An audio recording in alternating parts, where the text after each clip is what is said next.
তোমাদের সাথে ফোনে কথা বললেই তোমরা শুধু টাকা চাও টাকা চাও। কই টাকা চাওয়া ছাড়া তো কখনো দেখলাম না যে ফোন দিয়ে একটু জিজ্ঞাসা করছো কেমন আছি কি করি। ফোন দিলেই টাকা টাকা করো কিসের জন্য? এত টাকা লাগে কেন তোমাদের? স্যার আপনি এখানে অফিসে তো রেড পড়ছে।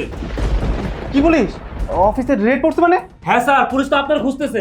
ঘুষ খাওয়ার অপরাধে আপনার নামে মামলা হয়েছে। আপনি প্রধান আসামি। স্যার আপনি পালান তাড়াতাড়ি। কি হয়েছে রে মা? ধরছে? এদিক হইতেছে। হ্যাঁ মা, দাও শ্রাবণ রে। হ্যাঁ মা, দিচ্ছি। আই নাও, মা কল দিয়েছে। তোমাকে নাকি কল দিচ্ছে, তুমি ফোন রিসিভ করছো না কেন? কথা বলো। হ্যালো মা, বলো। বাবা রে, ওই রমজানের আগে তুই 2000 টাকা দিছিলি। আজকে 10 রমজান, টাকা তো কবে শেষ হয়ে গেছে গা। এখন তোর বাপে খালি সেই রীতে সুদা ভাত আর পানি খায়া রোজা রাখে। ইফতারের সময় শুকনা মুড়ি আর পানি খায়। এইভাবে তো আর তোর বাপে খাইতে পারতাছে না। তোর বাপে কইছে যদি তুই কিছু টাকা দিতি বাজারের করার লেগা। মা, রমজানের আগেই তো 2000 টাকা দিলাম, তোমাদের এর মধ্যে টাকা ফুরিয়ে গেছে। এত টাকা লাগে কেন তোমাদের? গ্রামে থাকো, গ্রামে তো এত টাকা খরচ হওয়ার কথা না। তাহলে তোর বাপের লাগে কথা কো। হ্যালো বাবা শ্রাবণ। হ্যাঁ বলো। বাবা রে, ওই রোজার আগে 2000 টাকা দিছিলি, 2000 টাকা বাজার করছি। আর 2000 টাকা কি হয় বাবা ক? বাজার শেষ। কয়দিন ধইরা রোজা রাহি পান্তা ভাত খাইয়া, রোজা খুলি মুড়ি আর পানি দিয়া, কোনো বাজার সদায় নাই রে বাবা। যদি কিছু টাকা পয়সা দিতি তাহলে কিছু বাজার করতাম। তোমাদের সাথে ফোনে কথা বললেই তোমরা শুধু টাকা চাও টাকা চাও। কই টাকা চাওয়া ছাড়া তো কখনো দেখলাম না যে ফোন দিয়ে একটু জিজ্ঞাসা করছো কেমন আছি কি করি। ফোন দিলেই টাকা টাকা করো কিসের জন্য? এত টাকা লাগে কেন তোমাদের? বাবা রে, তুই কেমন কথা কইছস? 2000 টাকা দিছস, 2000 টাকা কি হয়? 1 কেজি গরু গোস্তের দাম 750 টাকা। ক অন আমরা বুড়ো বুড়ো হয়ে গেছি গা, আমরা সব কিছু খাইতেও পারি না, মুখে ভাল লাগে না। তাই বলছিলাম যদি কিছু টাকা পয়সা দিতি ভালো মন্দ কিছু বাজার করতাম, খাইয়ে রোজা রাখতাম। 2000 টাকা দিয়েও তোমাদের হয় না? শোনো, আমি তোমাদেরকে কোনো টাকা পয়সা দিতে পারবো না। রমজান মাস চলতেছে, সামনে ঈদ, আমার অনেক খরচ, আমার কাছে এখন কোনো টাকা পয়সা নাই। কি বললি? টাকা পয়সা নাই? না থাকলে কি করার? আচ্ছা ঠিক আছে, আমি ফোন রাখলাম। এই ধরো।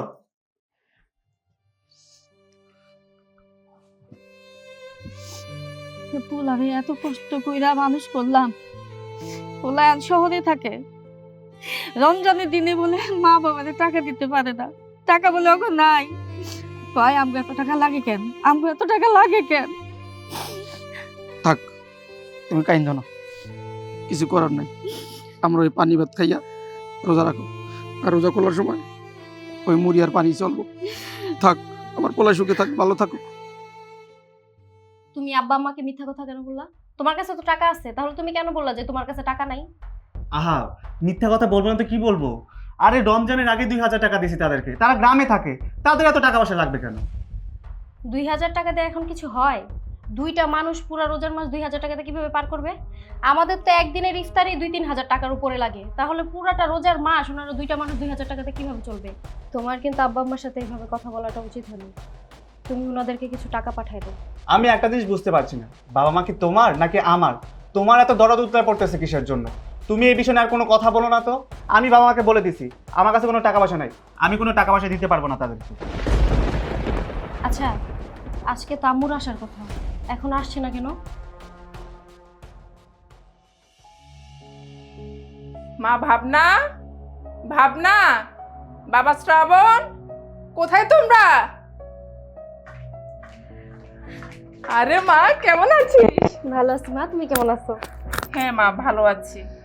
বাবা জামাই, তুমি কেমন আছো? আমি খুব ভালো আছি মা, আপনি কেমন আছেন? হ্যাঁ বাবা, আমি ভালো আছি। মা, আপনার আসতে এত লেট হলো কেন বলেন তো? আপনার জন্য আমি সেই কখন ধরে অপেক্ষা করতেছি, আজকে আমি অফিস পর্যন্ত যাইনি। রাস্তা অনেক জ্যাম, এখন তো চলে এসেছি। চলো বাবা, শপিং এ যাই। হ্যাঁ হ্যাঁ মা, চলেন। আর আজকে কি কি কিনবেন সেটা বলেন আগে।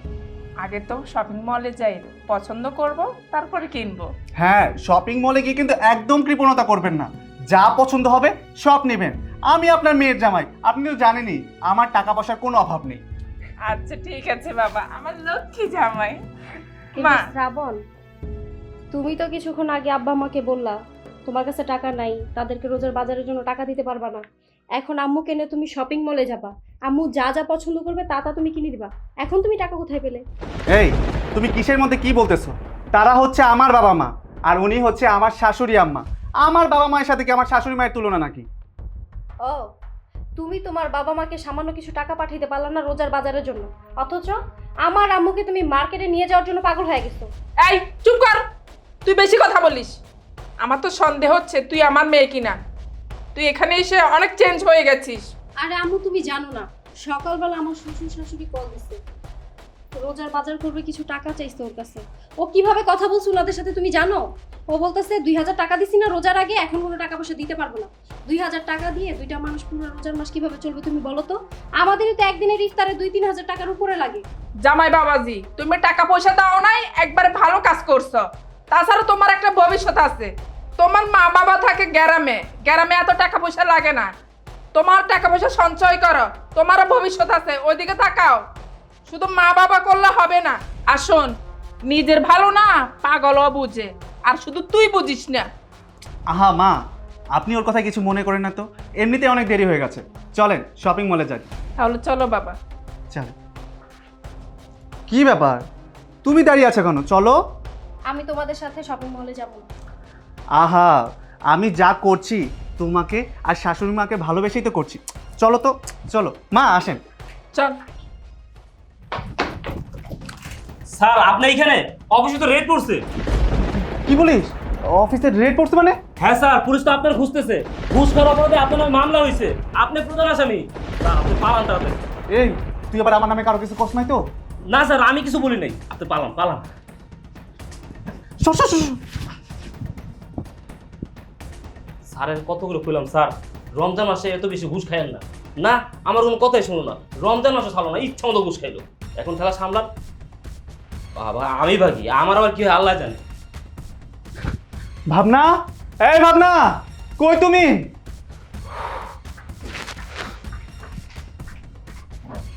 তুমি এই সময় বাসায় আর এভাবে হাঁপাচ্ছ কেন? কি হয়েছে? আরে হাঁপাবো না তো কি করব, আমাদের অফিসে রেড পড়ে গেছে। অফিসে রেড করছে? কিন্তু অফিসে কেন রেড করছে? আরে ঘুষ খাওয়ার দায়ে আমার নামে মামলা হয়েছে। পুলিশ আসছে অফিসে, পুলিশ আমাকে খুঁজতেছে। তুমি কি বলছো এসব? সেজন্য আমি তোমাকে বারবার করে বলছি ঘুষ খাওয়ার কোনো দরকার নেই, এত লোভ করো না। এখন দেখছো তো কি হয়েছে, কি করবে এখন? এখন কি করি বলো তো? যখন তখন পুলিশ আমাদের বাসায় চলে আসতে পারে, আমাকে না লুকিয়ে থাকতে হবে। কি করি আমি বুঝতে পারছি না। মা, মা, কিছুদিন চলেন আপনাদের বাড়িতে গিয়ে থাকে, পুলিশ যখন তখন আমাদের বাসায় চলে আসতে পারে। জামাই বাবাজি, তুমি এসব কি বলছো? তোমার মাথা ঠিক আছে? তুমি ঘুষ খাওয়ার অপরাধে তোমার নামে মামলা হয়েছে, পুলিশ তোমাকে খুঁজতেছে। শোনো বাবাজি, তোমাকে আমার বাড়িতে আশ্রয় দিয়ে আমি এই বয়সে জেল খাটতে চাই না। শোন মা, তোদের ভেজাল তোরা সামলা, আমি গেলাম। দাঁড়ান মা, কোথায় যাচ্ছেন?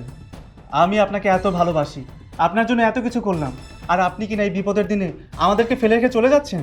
নিজে বাঁচলে বাপের নাম, তোমার জন্য পুলিশ আইসা আমার কোমরের রশি বাইন্দা আমারে নিয়ে যাইবো, এটা তো হইতে পারে না। তোমাদের ভেজাল তোমরা সামলাও, আমি গেলাম। মা, মা, দেখেছো মা এই বিপদের দিনে আমাদের ফেলে রেখে চলে গেল। কিন্তু এখন আমি কি করব, কোথায় যাব, কিছুই বুঝতে পারছি না। আচ্ছা, আমরা এক কাজ করি, চলো না আব্বা আম্মার কাছে আমরা গ্রামে চলে যাই। বাইরে থেকে তো তোমার জামিনের ব্যবস্থা করতে হবে, বলো? হ্যাঁ, তা অবশ্য ঠিক কথা বলছো। আমি যদি বাইরে থাকি আর পুলিশ যদি আমাকে ধরতে পারে, তাহলে তো অনেক বড় কেলেঙ্কারি হয়ে যাবে, অনেক বড় বিপদ হয়ে যাবে। কিন্তু গ্রামে চলে যাব, এছাড়া তো আমাদের কাছে আর কোনো উপায় নেই। এখানে তো থাকা যাবে না, এখানে থাকলে যে কোনো মুহূর্তে এসে পুলিশ তোমাকে ধরে নিয়ে যাবে। হ্যাঁ ঠিকই বলছো, চলো গ্রামে চলো। চলে যাই। আর দেরি করো না, চলো।